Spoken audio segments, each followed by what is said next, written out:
Welcome to Wildcat Science with Mrs. Haugo. This is Human Biology, Chapter 18 on the Respiratory System, Video B. So we're talking about the process of respiration.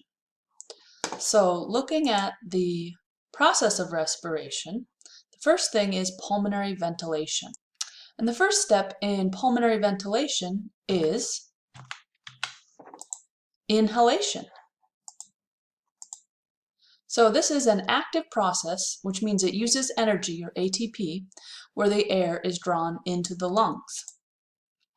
So the diaphragm actually contracts and flattens down during inhalation. And so when your diaphragm contracts, that means the thoracic cavity expands in size because there's more room now and there's larger volume. So when the thoracic cavity expands, the lungs also have to expand. And this causes the pressure in the lungs to decrease. So if you know from chemistry, would know that volume and pressure are related, and when volume increases, the pressure has to decrease. We also know that air and most things naturally flow from high pressure to low pressure.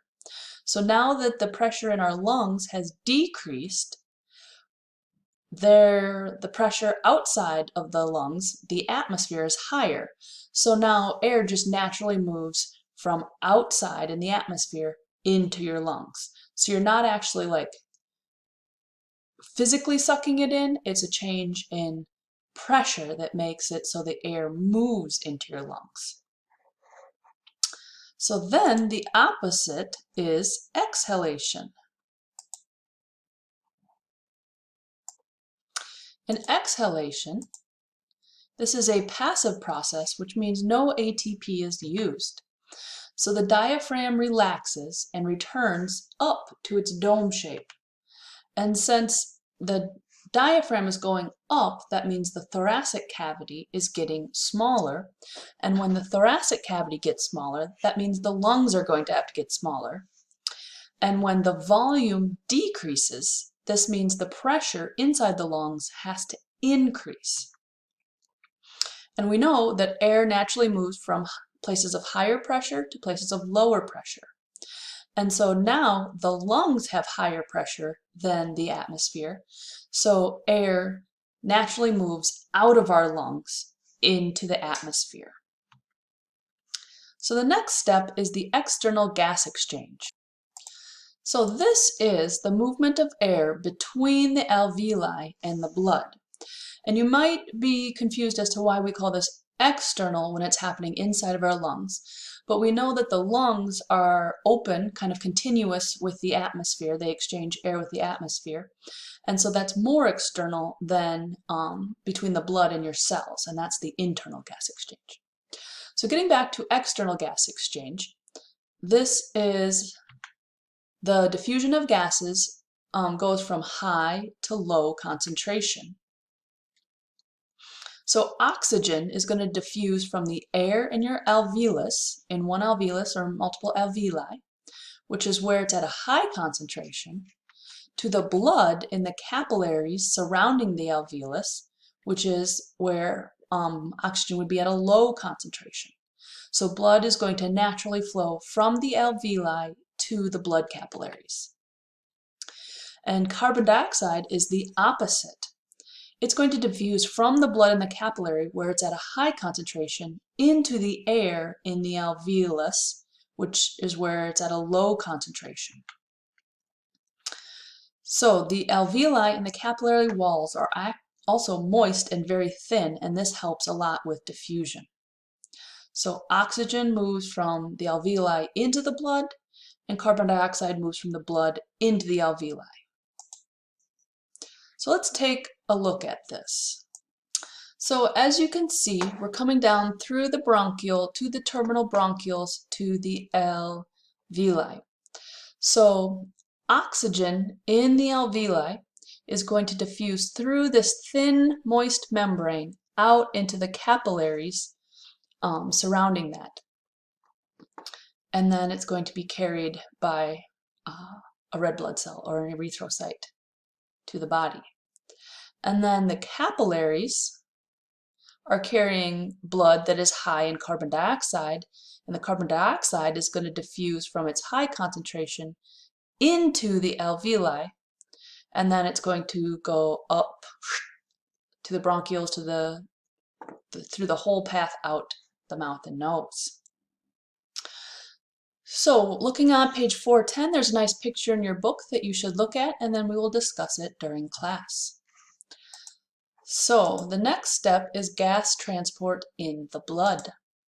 This is the next process we're going to talk about. Let's do a blood flow review from our cardiovascular system. We know that oxygen poor and carbon dioxide rich blood from the body enters the heart through the superior and inferior vena cava, and then goes into the right atrium and then into the right ventricle, where it is pumped through the pulmonary artery to the lungs.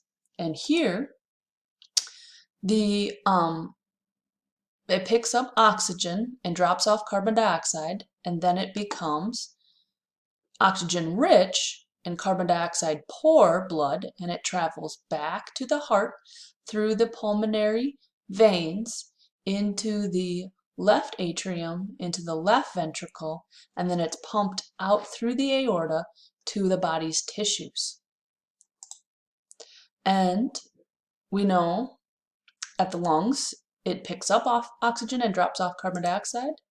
And then at the tissues, the blood is dropping off its oxygen into the tissues, and it's picking up carbon dioxide that's going into the capillaries, that go into the venules, that go into the veins, which go into the superior and inferior vena cava, and start the process all over again. So let's take a look at the oxygen and exactly how it is transported. So we know oxygen is transported in red blood cells or erythrocytes using the protein hemoglobin. And hemoglobin is a large protein which is made of 4 heme groups, and each heme group carries 1 oxygen molecule. So each erythrocyte contains about 270 million hemoglobin proteins. And fun fact, oxygenated blood means the hemoglobin is carrying about 97% of the maximum amount of oxygen that it possibly could. And deoxygenated blood means the hemoglobin is only carrying about 70% of the oxygen that it can. So let's take a look at how oxygen is being carried on hemoglobin a little more carefully. So here's our characteristic red blood cell with its donut shape, and we know this erythrocyte is going to have about 270 million hemoglobin proteins. So looking at the hemoglobin protein, each one is going to have these 4 heme groups, and each heme group can carry 1 oxygen molecule. So how many oxygen molecules can this whole erythrocyte carry? So the other molecule besides oxygen that we are concerned about is carbon dioxide. And carbon dioxide is transported in actually 3 different ways in the blood. The first way, and this is most of it, about 75% of our carbon dioxide, is carried as a carbonic acid or carbonate ion. So yes, you do have to write down that equation, even if you're not in chemistry, and let's talk about it a little bit. So, starting out, we have carbon dioxide gas, and when it mixes with liquid water, H2O, liquid and gas, there is a reaction and it becomes carbonic acid, which is aqueous, which means it is dissolved in water. And that's this H2CO3. And carbonic acid, or H2CO3, can dissociate or break apart into its 2 ions. And this is a bicarbonate ion, and then this is a hydrogen ion. And they are both dissolved in water or aqueous right here. And if I were to lose the second hydrogen, because there's 2 over here, this would be the carbonate ion. Okay, so why is this important? This is actually extremely important. If this didn't happen, you probably wouldn't be alive. So our bicarbonate ion, this HCO3, and our carbonic acid, this H2CO3, they behave as a blood buffer to help maintain the appropriate pH for life. You can actually only have a range of about 7.35 to 7.45 pH, and if you get above or below that, then you're in big trouble and you will die. So it's really good that we have something to buffer the pH so that it doesn't change very much, even though we might be adding an acid or a base, and that's what buffers do. When you add an acid or base, they buffer it so the pH doesn't change much.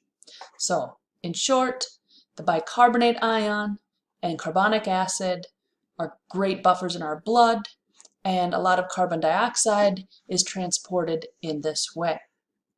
Another way it is transported is some of it can actually be carried on the hemoglobin molecule. So carbon dioxide, some can actually be on a hemoglobin molecule as well. And then the third one is still as gas. It's just dissolved in the blood plasma, and that's just a little bit of it as a gas, gets carried around as a gas. So let's talk about internal gas exchange now. Okay, so internal gas exchange, we know at the tissues, oxygen diffuses from the blood capillaries where it's at a high concentration into the tissues. So we have oxygen, which is in erythrocytes, in red blood cells, it diffuses out into the tissues. And then carbon dioxide, which is in a high concentration in the cell, diffuses into the blood in the capillaries. There are several things that affect internal gas exchange. One of them is the concentration of oxygen, and that's going to affect oxygen's ability to bind to hemoglobin, how well it wants to bind or if it wants to unbind. So we have higher oxygen concentration means there will be increased binding of oxygen to hemoglobin. And this is really beneficial because you want oxygen to bind to hemoglobin in places where there's a lot of oxygen, like picking it up at the lungs. And then lower oxygen means there'll be decreased binding. And this is also really good because, like at the tissues, where there's low oxygen concentration, you want the hemoglobin to dump its oxygen into the cells. Also, fun fact, when one oxygen molecule binds to hemoglobin, the hemoglobin protein actually changes its shape, and it's easier for the other 3 oxygen molecules to bind to hemoglobin. And we know that structure and function is always really important with proteins, and this is one way. Okay, so like I said, this means hemoglobin wants oxygen in areas of high O2, like the lungs, and hemoglobin wants to dump its oxygen in areas of low O2 like the tissues. So this is very fortunate for us. So another way it affects it is pH. pH affects the oxygen binding. So when there is a low pH, that means there is decreased binding of oxygen to hemoglobin. And this is really important because low pH, we know, means there is a lot of CO2 around, because we know carbon dioxide will, when it's mixed with water, will make carbonic acid, and we know acids make things a low pH. Acids are low in pH. So when carbon dioxide is high, like in tissues, they are going to have a low pH, and we know that these tissues need oxygen, so it's really convenient for the hemoglobin to dump its oxygen there. A third factor that affects internal gas exchange is temperature. A higher temperature means decreased binding. And we know that active cells have higher temperatures, and when it's active, it means it needs more oxygen. And so it's really convenient that the hemoglobin is going to dump its oxygen there. So that ends this video. In our next video, we're going to talk about regulation and disorders.